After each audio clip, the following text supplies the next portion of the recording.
Chris Sutton has just fired back at critics of Wilfried Nancy, calling the backlash complete hysteria.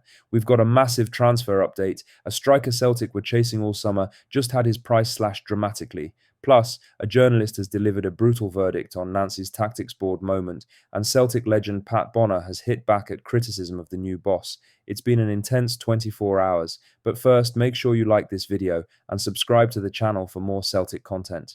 Chris Sutton has moved to defend Wilfried Nancy after criticism followed Celtic's defeat to Hearts, urging supporters and commentators to show patience as the new manager settles into the role.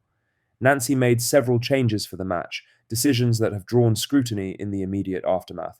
Sutton, however, has pushed back against what he views as an overreaction, stressing the importance of allowing a new coaching team the time required to establish their work. Nancy has barely had a window to implement his ideas since arriving at Celtic, taking charge during a congested period where matches come thick and fast.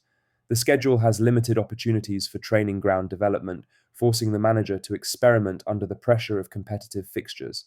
That reality has shaped Sutton's response, framing the criticism as disproportionate at such an early stage. The conversation has been further fueled by heightened expectations around Celtic this season. With a new manager, transitional squad, and key matches arriving quickly, every decision is under intense focus. Nancy's rotation for Tynecastle was always going to be discussed, but the tone of some reaction has prompted Sutton to intervene publicly and call for perspective. For many, the comparison to Ange Postecoglou's early period at Celtic is a telling one. The Australian endured a difficult opening stretch, marked by mixed results and questions over his methods. Given time, the team adapted and flourished. Sutton's reminder attempts to place Nancy's early challenges within the same context, pointing towards the long-term benefits of patience. Sutton took to Twitter and wrote, "I didn't agree with Wilfried Nancy's decision to change things against Hearts, but some of the hysteria and nonsense written and said about him is totally unjust. The guy has come in and not had time to work. He needs time, just like Ange Postecoglou did." Now for the main story, as Celtic's pursuit of striker Lui Munteanu could be reignited in January, with the Romanian striker's valuation shifting dramatically since the summer window collapsed. Celtic saw a bid of around £6.9 million rejected in August as CFR Cluj held firm and demanded a far higher fee, insisting at the time that any deal would need to land between £12 million and £16 million. That stance priced the Scottish champions out of the move and pushed negotiations to a halt. Now, with the winter window approaching, the picture looks very different. Cluj are understood to be willing to consider a sale at around €10 million. That's £8.7 million, only £1.8 million more than Celtic's summer offer. That reduction reflects not a drop-off in form, but a financial softening from the Romanian side, who may be more open to cashing in mid-season. Munteanu's on-pitch output since the window closed only strengthens the case for revisiting the deal. The striker has hit 2 goals and provided 6 assists in 9 matches, showing his influence stretches well beyond finishing. Even on quieter scoring days, his movement and creativity continue to carve out opportunities, reinforcing the impression that he is developing into a far more rounded attacking threat. Celtic watched him closely in the summer and are well aware of what he offers. With Wilfried Nancy now shaping his squad, and with a mid-season spark potentially required, the revised asking price puts Munteanu back in a bracket the club may consider seriously. Cluj chairman Iuliu Mureșan said to Digisport, "What if we had an offer of 10 million? Yes, I would say it's good for him to leave, but the owner makes the decision. Under the patronage of Nalutu Varga, the club won 5 titles. The club performed through its investments. We must thank him for that. We can't give the whole team. If we sell 1 or 2 for the right amount, we stop. If we take 10 million for Louis, maybe we won't sell anything else." In other news, Wilfried Nancy's first match in charge of Celtic sparked no shortage of debate, but few assessments landed as sharply as Stephen McGowan's. The journalist offered a pointed analysis of the moment that became symbolic of the defeat to Hearts, Nancy bringing out a tactics board mid-match as Celtic chased a way back into the game. What might have been an ordinary coaching act instead became the central image of the afternoon. Nancy made several bold changes for his Celtic debut, shifting shape and prompting players into unfamiliar roles with limited preparation time. It was always likely to invite scrutiny, but the optics were amplified when photographers captured him adjusting red and blue magnets during the second half.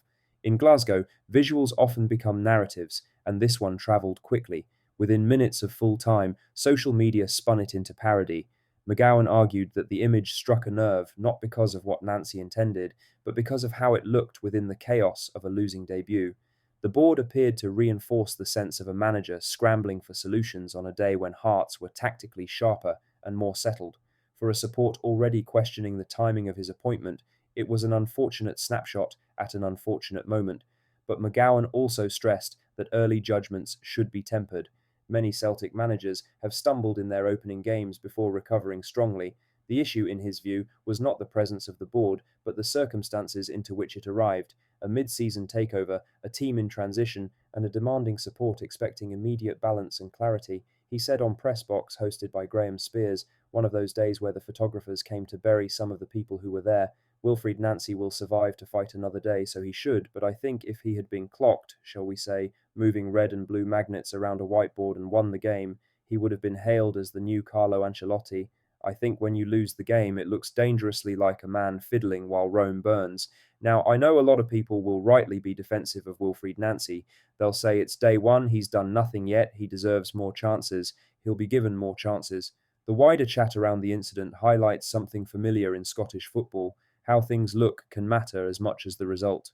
In other news, Wilfried Nancy's debut in the Celtic Park dugout may not have delivered the result he wanted, but the new Celtic manager made clear that the atmosphere and emotion of the occasion left a strong impression on him. Despite the frustration of a 2-1 defeat to Hearts, Nancy's post-match reflections showed a coach eager to embrace the scale, pressure, and passion that come with leading Celtic. The match itself was a difficult opening act. Celtic started brightly but were undone by a ruthless Hearts team and their own lack of sharpness in key moments. Yet even in defeat, the noise and intensity inside Celtic Park stood out to Nancy, who has spoken often about the importance of emotional connection between a team and its supporters. For a manager arriving from MLS and stepping into one of football's most demanding environments, Sunday represented both a baptism of fire and a glimpse of the expectation he will now live with every week. Rather than shrinking from that pressure, Nancy's comments suggested he welcomes it as part of what makes Celtic unique. Lastly, Pat Bonner and Ryan Stevenson were at the centre of a lively exchange on BBC Radio Scotland as they debated Wilfried Nancy's reaction to Celtic's defeat to Hearts, offering sharply contrasting views on how the new manager should handle public criticism of his team. Stevenson argued that Nancy's post-match tone lacked the blunt honesty expected in Glasgow, suggesting the manager was already setting an undesirable precedent. Bonner, however, pushed back strongly. He stressed that public interviews rarely reflect what a manager actually says to his players and urged supporters not to form early judgments based on one media appearance. For the former Celtic goalkeeper, Nancy deserves time to understand the squad and the environment before being scrutinised for every word. The discussion highlighted the split among supporters and pundits in the wake of Nancy's first major setback. Many share Stevenson's belief that a stronger message was required after a flat performance, while others agree with Bonner that demanding emotional authenticity in every interview ignores the realities of modern management. So after everything we've discussed today, here's my question for you. Do you side with Chris Sutton and Pat Bonner, who say Nancy deserves time and patience, or do you agree with the critics who think he needs to be more direct and demanding from day one? Where do you stand on this debate? Let me know your thoughts in the comments below. Make sure you like this video and subscribe to the channel for more Celtic content. Thank you, take care, goodbye.